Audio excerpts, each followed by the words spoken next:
বিসমিল্লাহির রহমানির রহিম। প্রিয় দর্শক, আসসালামু আলাইকুম।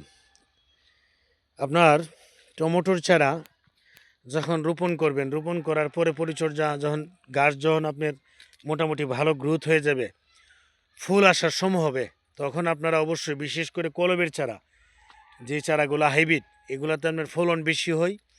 এ, যার কারণে আপনার দেশি যে টমেটো গাছটা ওইটা কিন্তু আপনার আমরা ধান চালা দেওয়া লাগে না। বিশেষ করে এই হাইব্রিড চারাগুলা, মানে কলমের যে চারাগুলা, এই চারাগুলা কিন্তু আপনার দেখা গেছে কি আপনার প্রচণ্ড ফলও আসে, পাশাপাশি আপনার ধান চালা দিতে হয়, গ্রামের বাড়িতে ধান চালা বাইসনা দিতে হয়। এই যে দেখেন, ঠিক এইভাবে মানে আপনার নেটগুলা এই যে কাইটা প্রায় 3 ফিট একটা গ্যাপে দেখা গেছে কি যে যেমন এটার মধ্যে 2টা চারা মার্চিন দেওয়া, সেটা 2 সাইডে 2টা চারা, আর ঠিকই এরকমভাবে 4 ফিট গ্যাপে গ্যাপে আপনার এই 2 সাইডে 2টা বাঁশের খুঁটি, এবং আর মাঝখানে একটা এই বাঁশের এই যে এইটা যেটা আপনারা দেখতে পাচ্ছেন, এইভাবে দিয়েছে এরা। যেমন এরকম এই যে এই বরটা একটা, এই যে মাঝখানে একটা ভর, সাইডে একটা ভর, এই 3টা সুতা দিয়ে সেটা 3টা সুতা আপনার নেটের এই ভিতর দিয়ে ঢুকাইয়া যেমন এটা টানা টানা থাকে, এইভাবে দিতে হয়। দিলে দেখা গেছে কি আপনার এটা টাইট থাকে, শক্ত থাকে, তখন আপনার গাছগুলা এই যে দেখেন, দেখতে পাচ্ছেন এই যে গাছটা উপর দিয়ে উঠাইয়া এই সুতলি দিয়ে ভান দিয়ে দিতে হবে, নাহলে আবার গাছটা কিন্তু অটোমেটিক পড়ে যাবে।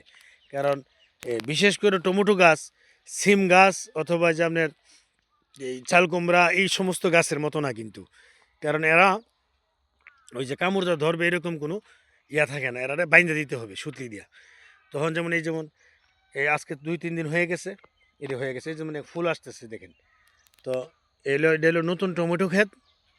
তো অবশ্যই আপনারা যারা হাইব্রিড চারা করে, যারা যারা চাষ করে, এরা অবশ্যই এগুলা জানে। বিশেষ করে আরেকটা জিনিস খেয়াল করতে হবে, যখন আপনার পাতাগুলা, যেমন এই পাতাগুলা এই কিছুটা মরে গেছে, এই পাতাগুলা কিন্তু আপনার কেটে দিতে হবে। এই যে দেখেন, আমরা কিন্তু এগুলো কাইটা দিছি, এগুলো কাইটা এই গাছ আপনার ছাইটাইয়া দিতে হবে, সাইডে মানে এইভাবে কাটিং করে দিয়ে দিলে তখন ফলন ভালো হবে, গাছের জন্য ভালো।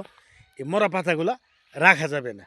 আর অবশ্যই আপনার যখন যেটা প্রয়োজন তখন তো অবশ্যই দিতে হবে। যেমন এই মার্চিনের উপকারটা, মার্চিন দিয়ে যখন আপনারা এই টমেটো চারা রোপণ করবেন, এই নিরি যে বিষয়টা আলাদা, বেস্তি যে ঘাসগুলা, এগুলা কিন্তু সাইডে উঠতে পারে না।